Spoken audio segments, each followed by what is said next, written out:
Sa simula ng pelikula, makikita ang batang si Won Eugene na naghihintay sa kanyang ina para sunduin siya. Hindi nagtagal, tumawag ang kanyang ina na sinabi na hindi siya makakapunta para sunduin siya. Dahil dito, kinailangan ni Eugene na umuwi sakay ng bus. Sobrang malas ni Eugene noong araw na yon dahil pagkababa niya ng bus, biglang bumuhos ang ulan. Sa halip na sumilong, mas pinili niyang takpan ang kanyang ulo gamit ang kanyang backpack at naglakad pa uwi.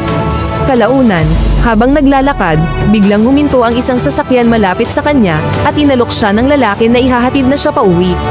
Ang nakapagtataka dito, tila hindi man lang siya naghinala sa lalaking nasa sasakyan. Walang pag-aalinlangang sumakay si Eugene sa sasakyan sa pag-aakalang ihahatid siya ng mabait na lalaki pabalik sa kanilang bahay.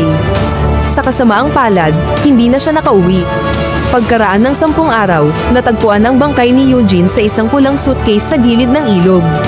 Ang isang may-ari ng tindahan ng bag, si Kim Song-chul, ay nakita ang balita at naalala na ang pulang suitcase ay galing sa kanyang tindahan. Ibinenta niya ito sa isang lalaki na isinulat ang kanyang pangalan sa isang tseke bilang si An Song-yun. Ilang sandali matapos matanggap ang tseke, pumunta si Song-chul sa tindahan ng pizza para kumain. Pagdating doon, laking gulat niya nang makita ang name tag ng pizza delivery guy. Nalaman niya na ang pangalan ng empleyado ay An Song-yun, tulad ng lalaking bumili ng pulang suitcase sa kanyang tindahan. Sa katunayan, An Song-yun talaga ang pangalan ng nagde-deliver ng pizza. Sa mga oras na yun, naatasan si Song-yun na maghatid ng pizza sa isang customer na nakatira sa isang apartment. Lumalabas na ang customer ay walang iba kundi ang lalaking bumili ng pulang suitcase, si Jung Tae. Nabunyag na siya rin ang dumukot at pumatay sa batang si Eugene. Madali niyang napasunod ang bata na sumakay sa kanyang sasakyan dahil kapitbahay niya ito sa apartment building.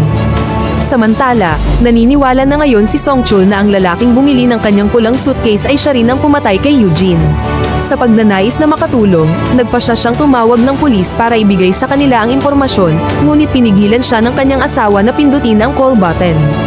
Ayaw niyang masangkot sila sa kaso, dahil kapag natuklasan ng mga tao na binili ng killer ang briefcase sa kanila, masisira ang reputasyon ng kanilang tindahan at wala na muling bibili sa kanila.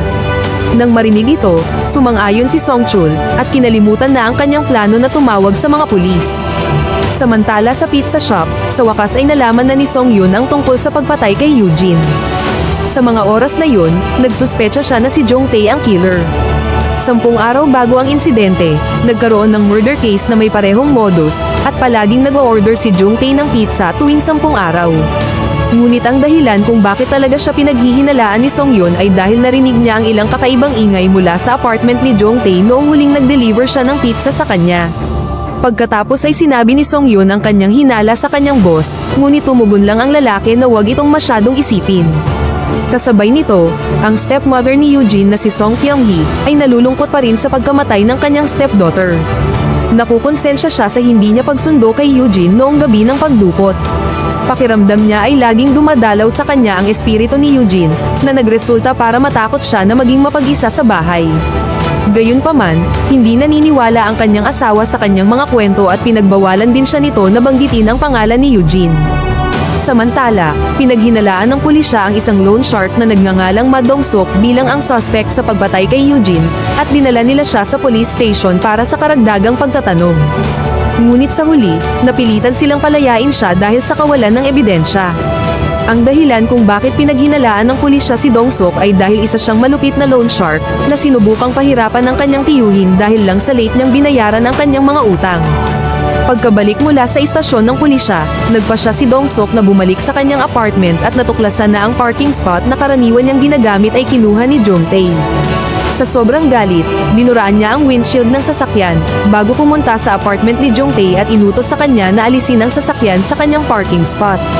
Ayaw ni Jung Tae na magkaroon ng gulo sa ganoong kabastos na lalaki, kaya sinundan niya si Dong-suk sa parking lot para ilipat ang kanyang sasakyan.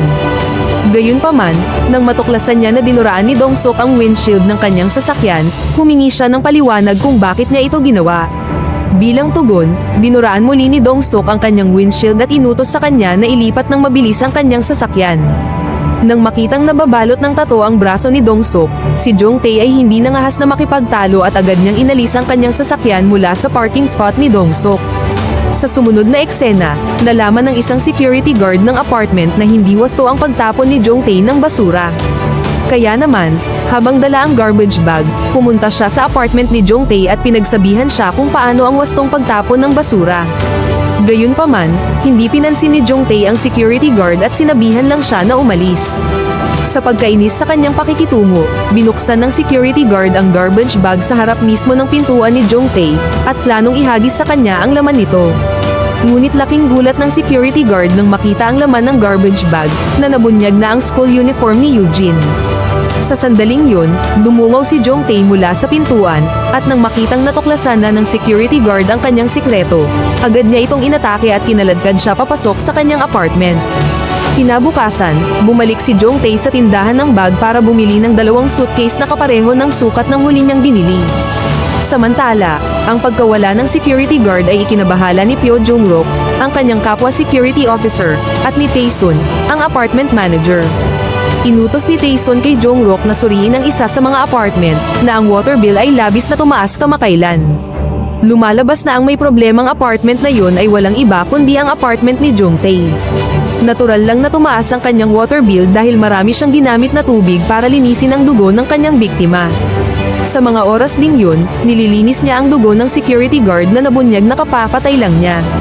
Habang busy si Jongtae sa paglilinis ng sahig, nakatanggap siya ng tawag mula sa security guard na si Jong-rok na gustong magtanong kung may tumutulong tubo sa kanyang apartment. Bago pa masagot ni Jongtae ang tanong, narinig niya ang tunog ng doorbell mula sa front door. Pagkatapos ay pinatay niya ang kanyang cellphone at inilapag ito sa mesa. Pumunta siya para tingnan kung sino ang nag-doorbell, ngunit habang naglalakad siya palayo, si Jong-rok ay patuloy na tumatawag sa kanya, at ang pagring ay nagpabagsak sa kanyang cellphone sa suitcase sa ilalim ng mesa. Lumalabas na ang taong nag-doorbell ay si Taesun, na dumating upang pag-usapan ang tungkol sa monthly meeting ng mga residente. Noong una, tumanggi si Jongtae na makilahok, ngunit nang malaman niya na ang meeting ay tungkol sa pagkamatay ni Eugene, inimbitahan niya si Taesun na pumasok sa kanyang apartment. Pagdating sa loob, ibinunyag ni Taesun na pinaplano niyang maglagay ng CCTV sa gusali upang maiwasang maulit ang parehong krimen. Ngunit bago i-install ang mga kamera na yun, kailangan niya ang approval ng mga residente, kabilang ang kay Jongtae. Sumagot si Jongtae na hindi na niya kailangan ng kanyang approval o anuman, dahil malapit na siyang umalis sa apartment. Nang marinig ito, nag-inspeksyon si Taesun sa loob upang makita kung inaalagaan ba ni Jongtae ang apartment ng maayos. Sa puntong ito, hindi na napigilan ni Jongtae ang kanyang pagkadismaya para kay Taesun, na kanina pa nang iistorbo sa kanya. Kaya naman, kinuha niya ang isang matigas na bagay sa malapit, at balak na gamitin ito upang patayin siya. Sa kabutihang palad, tumunog ang telepono ng babae at nang sagutin niya ito, agad niyang sinabi sa tumatawag na nasa apartment siya ni Jongtae. Nagawa nitong mapigilan ang plano ni Jongtae na patayin ang babae, dahil kapag may nag-report na huling namataan si Taesun sa kanyang apartment, automatikong maghihinala ang mga pulis sa kanya. Samantala, sa labas ng apartment building, tila kababalik lang ni Kyung-hee nang makasalubong niya ang isang babaeng kamukha ni Eugene. Dahil ang bata ay kamukhang kamukha ng kanyang stepdaughter, naghinala si Kyung-hee na siya ay multo ni Eugene. Gayunpaman, lumalabas na ang bata ay isa sa mga residente ng apartment building, at ang kanyang pangalan ay Yoo Soo-yeon. Sa puntong ito, miss na ni Kyung-hee ang kanyang yumaong anak na babae, kaya naman nang makita niya si Soo-yeon na kamukhang kamukha ni Eugene, inimbitahan niya ang bata sa kanyang apartment para mag-usap. Pagpasok nila sa apartment, sakto namang lumabas si Jongtae, at nang makita niya si Soo-yeon, ang akala niya ay si Eugene siya, ang batang pinatay niya ilang araw na ang nakakaraan. Ngunit hindi nagtagal, na-realize niya na ibang bata ito sa kanyang biktima. Kalaunan, nang umalis na si Soo-yeon sa apartment ni Kyung-hee, aware si Kyung-hee na pinagmamasdan ni Jongtae si Soo-yeon na parang may interes siya sa bata. Ilang sandali pa, dumating si Jong-rok sa apartment ni Jongtae at sinabi na kailangan niyang suriin ang tubo sa kanyang apartment kung sakali man na meron itong leak. Siyempre, hindi siya pinayagan ni Jongtae at sinabi na maayos naman ang tubig sa kanyang apartment at wala ding tumutulo. Gayunpaman, iginiit ni Jong-rok na kailangan niya itong suriin at kung hindi siya papapasukin ni Jongtae, sinabi niyang babalik siya ngayong gabi kasama ang ilang profesional na tubero. Nang marinig ito, nagpanik si Jongtae, kaya pinayagan na niya si Jong-rok na pumasok sa loob at suriin ang mga tubo. Ngunit nang suriin ni Jungrook ang mga tubo sa banyo, hindi sinasadyang nakakita siya ng mga buhok at mga bakas ng dugo sa sahig, dahilan para maghinala siya kay Jongtae. Kaya bago pa siya magawa ng masama ni Jongtae, mabilis siyang bumangon at sinabing wala siyang nakitang pagtagas sa tubo. Nang walang sinasabi, nagmamadali siyang lumabas ng apartment. Pagkatapos bumalik sa kanyang security post, inisip ni Jungrook ang tungkol sa mga buhok at dugo sa apartment ni Jongtae, at nakatitiyak siya na si Jongtae ang killer. Gayunpaman, hindi ito ma-report ni Jungrook sa pulisya dahil ayaw niyang masangkot sa kaso.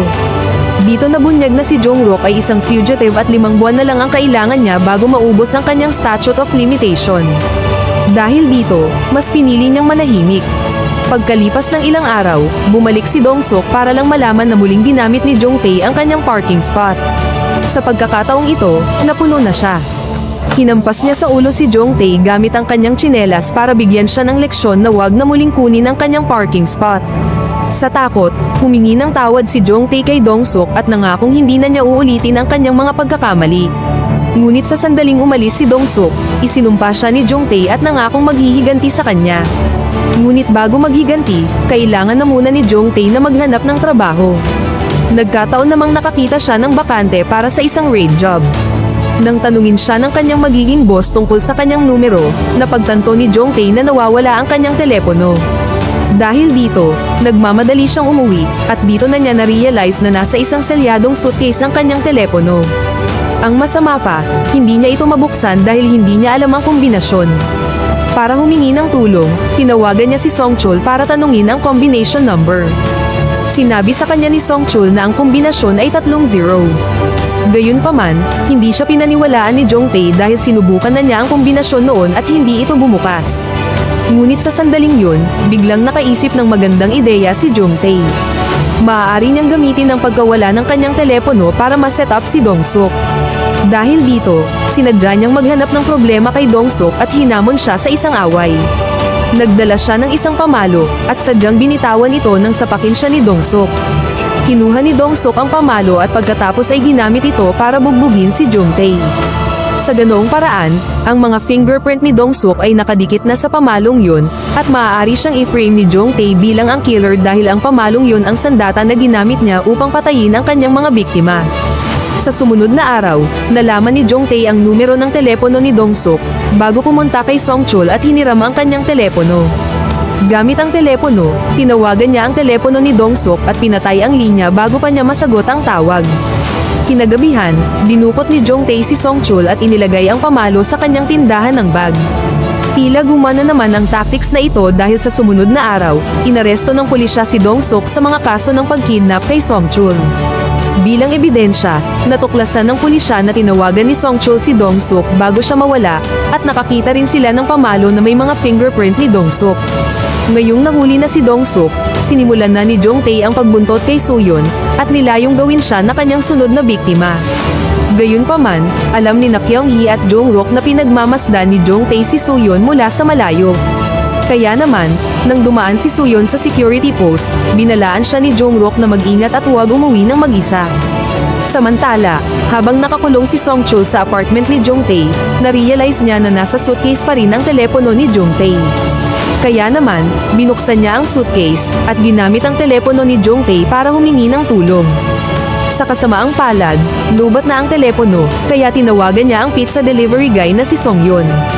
Matapos ma-realize na ang tawag ay nanggaling sa apartment ni Jongtae, agad na tumakbo si Songyun papunta sa lugar. Sa mga oras na yun, malakas ang ulan, dahilan para mawalan ng kuryente.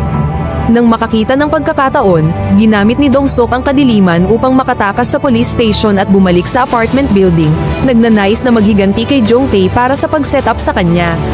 Sa kabilang banda, si Kyung-hee, na nag-aalala para kay Suyon, ay nagpa siyang sunduin siya. Ngunit sa sandaling yun, na-realize nilang sinusundan sila ni Jongtae. Kaya naman, sinadya nilang tumayo sa gitna ng highway para maakit ang atensyon ng ibang mga motorista, para hindi sa kanila makalapit si Jongtae. Sa pagkainis ng mapurnada ang pagkidnap kay Suyon, bumalik si Jongtae sa kanyang apartment, kung saan agad siyang inatake ni Songchul, na nakalaya na mula sa pagkakagapos. Ngunit sa gitna ng pakikipambuno ng dalawa, nagawang masaksak ni Jongtae si Songchul. Hindi nagtagal, dumating si Song Yun sa apartment building at nakipagkita kay Jungkook. Para pigilan si Jungtae, nagpasya sila na pumunta ng sabay sa apartment.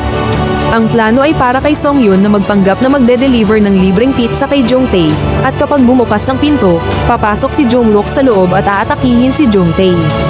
Naging maayos ang kanilang plano, at ang mas maganda pa dito, dumating na si Dong-sok para tulungan sila na talunin si Jungtae. Hindi nagtagal pagkatapos nito, bumalik na ang kuryente, at sa wakas ay natagpuan na nila ang sugatang si Songchul. Nang walang sinasayang na oras, si Song Yun ay mabilis na tumawag ng pulis at ambulansya, habang si Dong-sok naman ay walang awang binugbog si Jungtae. Si Jungkook, na inakalang dinukot din ni Jungtae si Soyeon, ay tinanong kung saan niya dinala ang bata. Ngunit sa sandaling yun, nagkaroon ng hallucination si Jungkook, dahilan upang makita niya ang walang buhay na katawan ni Soyeon. Sa sobrang galit, walang awa niyang pinatay si Jungtae. Ilang sandali pa, napagtanto ni Jungkook na ang nakita niyang katawan ay isa lamang hallucination. Hindi nagtagal, dumating na ang mga pulis at medical staff sa apartment, habang si Dong-sok naman ay naglakad papunta sa courtyard. Ngunit si Taesun, na inakalang dinukot ni Dong-sok ang kanyang anak na babae na si Yoo So-yeon, ay galit na tinanong si Dong-sok kung saan niya itinago ang kanyang anak. Ngunit mabilis na naresolba ang hindi pagkakaunawaan, nang dumating si So-yeon kasama si Kyung-hee. Samantala, nagpasya si Jungkook na tumakas mula sa crime scene, dahil sooner or later, malalaman ng pulisya na siya ang pumatay kay Jungtae.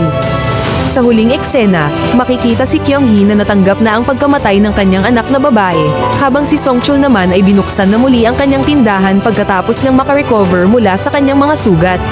Ngunit sa pagkakataong ito, naging maingat na siya sa mga customer na gustong bumili ng suitcase. Sinabi ni Songchul sa kanyang asawa na habang bihag siya ni Jungtae, ilang beses niyang nakitang takot na takot siya. Lumalabas na hindi lamang si Kyung-hee ang pinagmumultuhan ni Eugene kundi pati na rin si Jungtae, at dito na nagtatapos ang pelikula. Pakipindot naman ng like button kung nagustuhan mo ang pelikula at kung hindi naman, pindutin mo ng 2 beses ang dislike button para lang makasiguro.